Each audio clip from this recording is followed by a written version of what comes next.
Check out St. Pete's Shore Acres neighborhood. Sky 10 flew over the scene. You can see that video right here. People are really happy to see flooded roads starting to dry out. But Hurricane Debbie, of course, caused a mess, and it changed the commute for a local doctor heading to the ER for her shift. 10 Tampa Bay's Aaron Parsegian has the story captivating people on social media.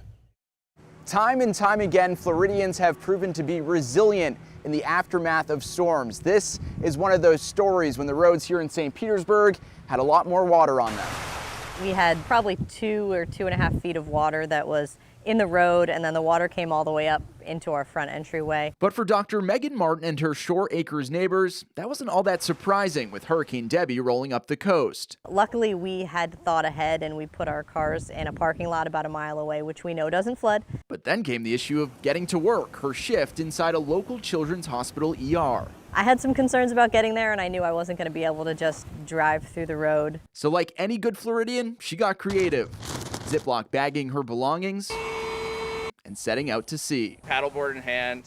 Paddleboard in hand. She started on her board, and then it became a trek by foot. She documented the journey on social media.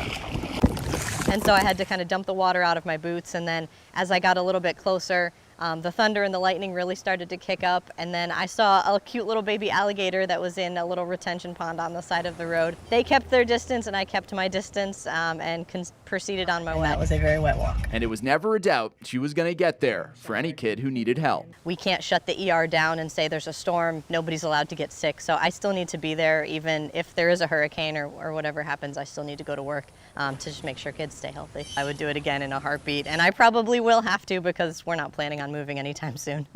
10 Tampa Bay last talked with Dr. Martin because she was going through the process of raising her home. She says she's still waiting to get that permit, but she's looking forward to that day. In St. Petersburg, Aaron Parsegian, 10 Tampa Bay. No sick days for the doctor. Martin says during a major storm, they will sleep in the hospital the night before, but ahead of this storm, they did not anticipate the big impact.